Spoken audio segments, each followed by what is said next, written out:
Assalamualaikum warahmatullahi wabarakatuh. Selamat malam semuanya, apa kabar? Salam kenal, senang sekali. Saya Siti Haryani akan memandu pada malam hari ini dengan tema Ekonomi Perempuan Beraksi dan Berdampak. Nah, baiklah, sebelum saya memulai acara talkshow pada malam hari ini, saya ingin menyampaikan data, yaitu data hampir 65 generasi Gen Z sekarang merasa takut berbicara di depan umum. Nah, biasanya sering dirasakan oleh generasi Gen Z, muda pada khususnya perempuan. Nah, pada malam hari ini bersama-sama kita akan membedah tentang perempuan beraksi dan berdampak, tentunya dengan narasumber yang luar biasa dan sangat sekali inspiratif tentunya.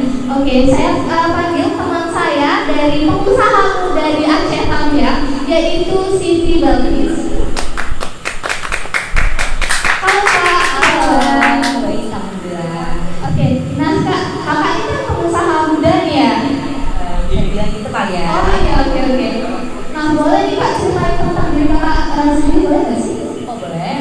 Oke, halo semuanya. Perkenalkan, nama aku Balkis. Saat ini aku sedang manage usaha, yaitu kafe. Yang kali ini di kafe ini tuh di kafe aku manage nih, alhamdulillahnya ya. Itu sih keseharian aku ngurus karyawan, apa namanya, nge-manage aku kita ya. Terus tentunya ya berkomunikasi sama teman. Nah, tadi kan Kak, tema talkshow kita pada malam hari ini yaitu Ekonomi Perempuan Beraksi dan Berdampak. Nah, menurut kakak, perempuan berdaya itu seperti apa sih Kak kalau dalam segi kakak ya sebagai pengusaha muda? Oke, menurut saya ya, perempuan berdaya itu adalah perempuan yang mengerti akan value di mereka sendiri. Perempuan yang berani dan tidak malu untuk menunjukkan potensi mereka. Seperti sekarang sebenarnya perempuan berdaya ini sudah terlihat di berbagai sektor nih, seperti di perekonomian, kayak aku kan alhamdulillahnya nih aku punya usaha gitu ya, terus juga di pendidikan seperti menjadi guru, terus profesional bidang lainnya gitu. Dan politik juga kan, sekarang kan banyak nih perempuan juga harus berpolitik gitu untuk balancing sih antara laki-laki dan perempuan. Itu sih. Oke.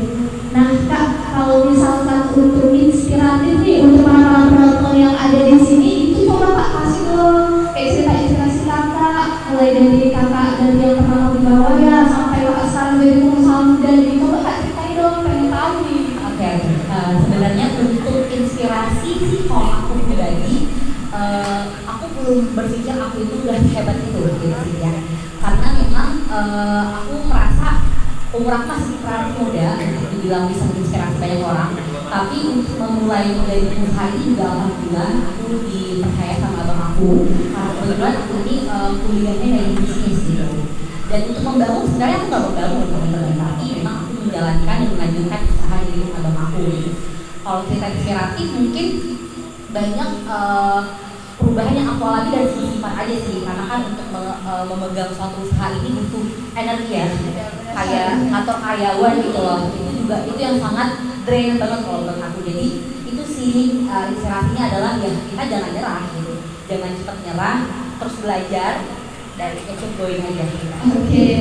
Nah kalau untuk kesulitannya sendiri apa nih Kak yang sudah kakak rasakan selama kakak jadi pengusaha? Gimana? Ini Kak, apa sih namanya? Hal apa nih yang sudah kakak rasakan apapun dampak negatif juga rencananya apa aja gitu? Tentunya yang pertama itu kompetitor ya. Seperti yang kita tahu juga bisnis F&B itu cepet banget. Kompetitornya tuh semakin hari semakin dapat, dan itu PR buat aku dan tim aku juga buat berinovasi lebih lanjut. Apa sih yang akan kita buat yang sedikit berbeda di usaha kita sama usaha lain gitu. Terus juga SDM tentunya yang tadi ya, kayak SDM itu karena kita kan menggabungkan beberapa pikiran gitu di sini. Nah di sini jadi PR kita adalah gimana pikiran yang berbeda ini bisa menjadi satu untuk kemajuan usaha kita gitu. Dan yang lainnya tentu saja kayak customer. Aku sih aku ego ya kalau customer, karena aku suka komunikasi sebenarnya juga baik sama customer itu sih. Nah hebat banget nih kalau bisa dibilang ya Kak Siti Balkis. Boleh dong tepuk tangannya untuk para penonton. Makasih. Nah mengenai tadi Kak pengusaha muda, pastinya Kakak itu punya orang yang menurut Kakak jadi inspirasi.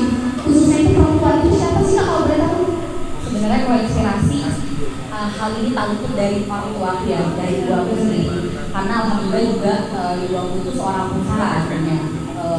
Jadi keluarga aku alhamdulillah juga ya keluarga yang emang tumbuh hidup dari nol dari usaha gitu. Jadi orang tua aku, mamaku, jadi ibu aku itu yang setelah berusaha membantu perekonomian keluarga dan membantu suaminya untuk berwirausaha usaha. Jadi kalau aku lihat kelas dari ini ya, kenapa aku memilih untuk menjadi pengusaha ya karena ibu aku. Wah, sangat hebat sekali, sangat menginspirasi sekali narasumber kita yang pertama.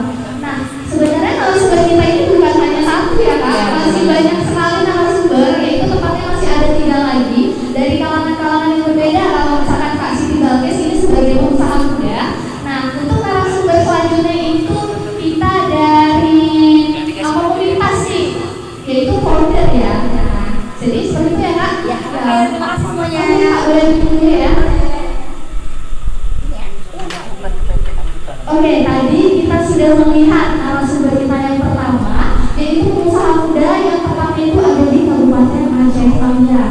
Nah, selanjutnya kita akan menampilkan atau kita ingin menyambut ya narasumber kita yang kedua yang cukup menginspirasi, cukup fenomenal juga ya di Kabupaten Aceh Tamiang, yaitu kita sambut Kak Nabila. Kepada Kak Nabila. Halo Kak, apa kabar? Baik. Nah, Kak Nabila, gimana nih Kak keseharian Kakak? Oh ya, kalau Kakak itu founder dari Bumbu ya? Iya, jadi aku sekarang aktif untuk mengembangkan wadah yang aku buat. Itu wadah pengembangan keterampilan bernama Badumo. Mungkin teman-teman beberapa ada yang tahu. Kalau belum tahu boleh cek IG-nya @badumo. Nah, kalau misalkan dari Bumbu itu sebenarnya apa sih Kak? Karena memang mungkin ya Kak, anak-anak Aceh Tamiang ini belum tahu nih Bumbu itu kapan dibentuk, Bumbu itu ngarahnya kemana, itu belum tahu. Nah, boleh dijelasin Kak? Jadi Badumo ini kita sebutnya sebagai suatu wadah untuk mencapai segala kontinuitas dan juga ruang untuk teman-teman muda khususnya di Aceh ya untuk bertumbuh gitu. Jadi sebenarnya ini juga lahir dari keresahan kita pribadi gitu ya, bagaimana kurangnya kegiatan positif khususnya di Aceh. Jadi makanya kita putuskan untuk menginisiasi Badumo ini, harapannya bisa menjadi wadah bagi teman-teman muda untuk mengembangkan keterampilan, untuk punya diversifikasi keterampilan yang dapat berguna baik dari segi personal ataupun profesional, juga bagaimana nantinya kita menanamkan kemauan untuk terus belajar dan berkembang. Seperti itu gitu. Oke, berarti seperti mengasah hard skill dan soft skill juga ya Kak untuk para pemuda Aceh Tamiang ini. Nah, menurut tadi Kak, tema kita itu peran pemberdayaan perempuan atau perempuan berhasil dan berdaya. Nah, menurut Kakak Kak, perempuan yang berdaya itu seperti apa sih Kak? Oke, menurut aku perempuan yang berdaya adalah perempuan yang pertama yang bisa menghargai dirinya sendiri. Jadi berangkat dari situ kemudian dia mampu mengidentifikasi potensi yang ada dalam dirinya, kemudian baru melakukan upaya-upaya untuk bisa menjadikan value itu menjadi suatu potensi yang bisa bermanfaat untuk dia bisa berdikari ataupun berkontribusi ke orang sekitarnya. Itu menurut aku sih.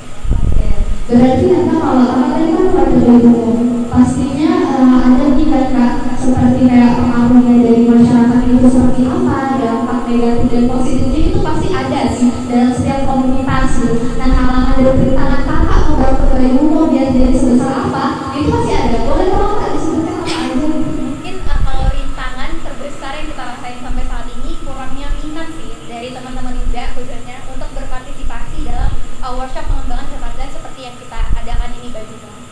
Jadi mungkin dari situ rintangannya, tapi kita apresiasi tetap banyak teman-teman juga yang sudah antusias untuk ikutan dan ini menjadi semangat juga buat kita.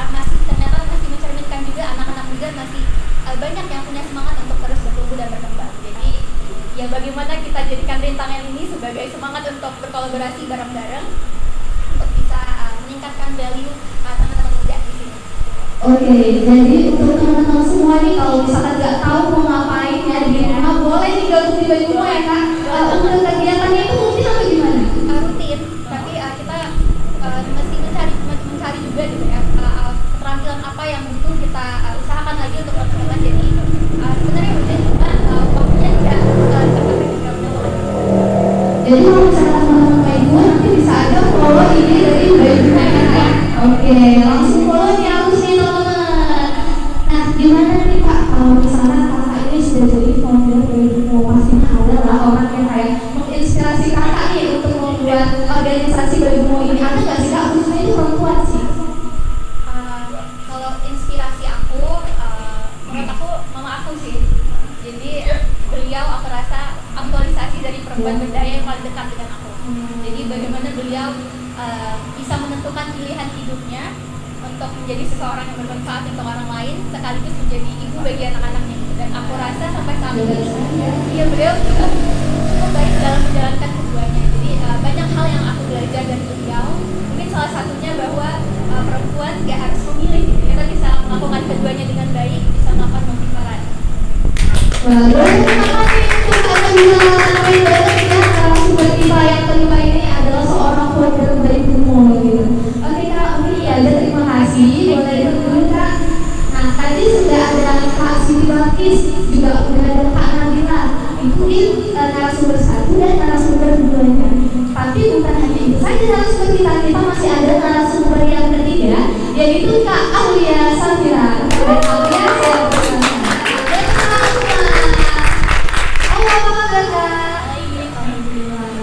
Nah, Kak Safira itu adalah seorang pengacara muda nih, bener Kak? Iya. Ya, oke. Jadi Kakak pengacara muda di mana? Kalau boleh tahu?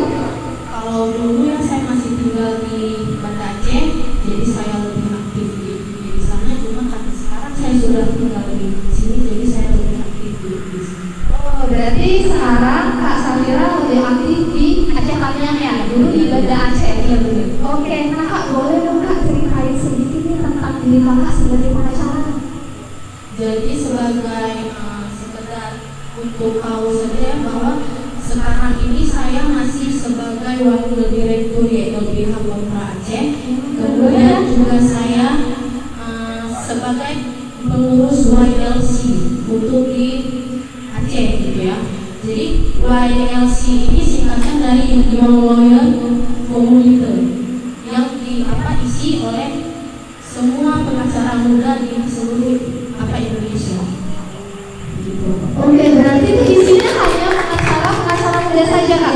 Wah, ternyata Kak Aulia Safira ini hebat banget loh. Boleh tepuk tangan lagi dong. Nah, boleh gak sih Kak ceritain tentang kisah inspirasi Kakak dari sebelum jadi pengacara sampai sekarang jadi pengacara itu seperti apa Kak? Ataupun Kakak mau cerita tentang rintangan Kakak sebelum jadi pengacara hingga sampai sekarang jadi pengacara? Rintangan itu ya yang pertama sekali itu sebenarnya ada di diri sendiri gitu ya. Kemudian kalau untuk di dalam masyarakat kita kan nggak mudah nih untuk menyampaikan sama orang-orang itu bahwa kita punya hak hukum yang sama gitu ya, setara. Iya. Gitu kan. Kemudian juga yang menjadi rintangannya itu pengacara itu kalau nggak menang dalam sidang kita dianggap itu menipu. Berarti dia berbongkar lagi ya Kak ya? Iya. Gagal. Padahal sebenarnya tugas dari saya itu kan untuk mendampingi orang-orang yang memang sedang berhadapan dengan hukum. Oh, berarti rintangannya lumayan besar juga ya Kak? Karena bakal dibilang nanti penipu kalau misalkan nggak menang teman-teman. Jadi sangat besar sih menurut saya rintangannya ini. Nah, kalau misalkan Kak sama kayak pertanyaan dari narasumber yang lainnya tadi, ada nggak sih Kak sosok inspiratif Kakak khususnya perempuan hingga Kakak sampai sekarang? Kalau sosok itu banyak ya sebenarnya. Contohnya ada kayak hakim perempuan Ibu Ainal yang baru saja dilantik sebagai hakim agung, dan beliau itu memang orang Aceh. Kemudian kalau yang untuk di dunia pengacara muda itu ada seperti Rima Baskoro yang dia juga sering menulis jurnal tentang hukum gitu. Berarti dua perempuan tadi ya Kak, itu seorang pengacara juga ya, luar hebat sekali. Boleh dong tepuk tangan sekali lagi dari yang satu Kakak. Oke Kak.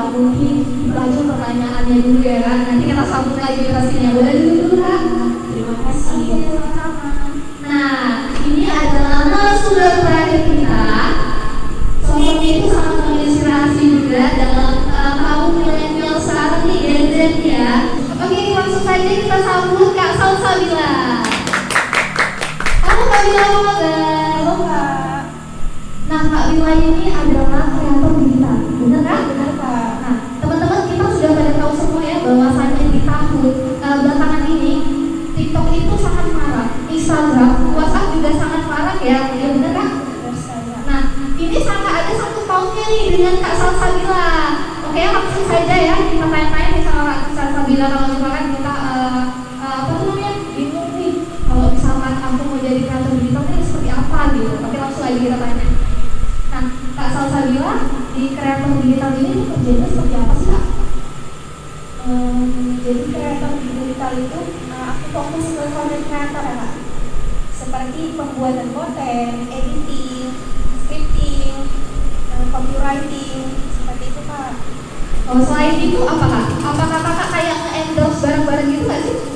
Iya benar. Jadi endorse itu sejenis kerjasama bareng brand. Nah, tadi kan Kakak udah mau nge-branding barang-barang tadi ya, atau biasa kita sebut dengan endorse. Nah, Kakak itu bisa disebut dengan influencer atau selebgram nggak sih? Lebih tepatnya konten kreator ya Kak. Oh, konten kreator aja, berarti bukan selebgram atau influencer ya Kak ya? Bukan. Oh, bukan, oke. Nah, kan sekarang nih Kak ya, lagi marak-maraknya yang namanya TikTok gitu kan, ada kayak konten-konten yang kayak gitu. Nah, menurut Kakak untuk nanggepin hal yang kayak seperti itu untuk perempuan pemberdayaan itu kalau misalkan Kakak dalam bidang tadi kreator digital? Mungkin lebih sering upgrade skill ya Pak. Kayak ikut webinar, workshop, atau bootcamp seperti itu Kak. Jadi kita kayak haus ilmu untuk gali terus potensi diri kita. Oh, kalau untuk webinar itu online atau offline sih? Kalau aku kebetulan sering ikut online Kak. Online. Kalau misalnya teman-teman yang ada di sini atau teman-teman yang ada di rumah lagi nih kan mau pengen gabung itu nggak sih Kak? Boleh banget. Karena aku ada bimbing beberapa temen aku, temennya itu online juga. Jadi kayak aku sering nge-share kayak misalnya ada webinar gratis atau bootcamp gitu Kak. Oke, berarti dari kreator digital itu bisa menjadi sebuah pekerjaan ya Kak? Pastinya menghasilkan uang dong teman-teman. Pasti teman-teman pada suka nih kalau misalkan pekerjaan yang kerjanya dari rumah, tapi menghasilkan uang, bener gak sih? Nah, bener pastinya kalau untuk uang pasti kita mau dong, kita kan kerja di rumah, uang dapat pastinya gitu. Nah, ada nggak sih Kak kayak kalau kesah Kakak selama Kakak menjadi kreator digital nih? Biasanya itu dari diri sendiri sih Kak, kayak kadang kayak mager atau gak ada ide untuk eksekusi konten ini. Terus kayak kadang kayak dari omongan-omongan orang kayak ini sukses banget sih. Wah, ya nih, jahil banget nih mulut memang ya. Nah, ya teman-teman nggak boleh kayak gitu ya. Ini soal lagi berkarya ya Kak ya. Ya dari yang kecil dulu, nanti lama-lama jadi besar gitu. Makanya nanti banyak kamu pasti mau berteman dengan Kak Salsa kalau kayak gitu. Nah, Kak Salsa sendiri nih Kak ya, untuk menyikapi Kak kalau orang-orang tadi yang seperti julid nih sama Kakak, nah itu seperti apa sih Kak? Karena kan Kakak kalau dibilang tadi kayak konten kreator ya, masih uangnya udah banyak dong. Kalau aku nanggepinnya lebih ke bodo amat sih Kak. Iya, Karena kayak aku nggak ngertiin dia juga. Iya. Jadi ya makin itu bikin aku makin semangat buat upgrade diri. Oke, nah Kak kalau menurut Kakak nih, untuk Kakak sebagai konten kreator tadi, peran perempuan pemberdayaan itu seperti apa Kak? Kalau misalkan dalam masyarakat, Kakak sebagai konten kreator tadi? Perempuan berdaya kayak dia yang punya percaya diri yang besar, Ya benar. bisa bermanfaat untuk lingkungan sekitarnya Kak. Oke, tadi bermanfaat untuk lingkungan sekitar ya. Jadi konten kreator itu juga sangat bermanfaat ya Kak bagi teman-teman di rumah, karena kan teman-teman pada lihat TikTok nih gitu kan. Nanti ada program-program make up, aku pengen putih nih. Jadi Kak Salsa ini di bagian apa kalau boleh tahu Kak? Make up ya? Beauty Beauty ya? Fashion one side. Bisa nih langsung aja follow Instagramnya Kak Salsa dan TikToknya ya Kak. Boleh banget nih pastinya. Oke. Nah Kak, ada nggak sih Kak untuk inspirasi Kakak sendiri sama kakak ada di titik ini kak? Kalau inspirasi yang utama itu orang tua sih kak. Tepatnya ibu ya, karena kayak beliau ini bikin aku semangat buat jadi diri aku sendiri dan bisa berkembang.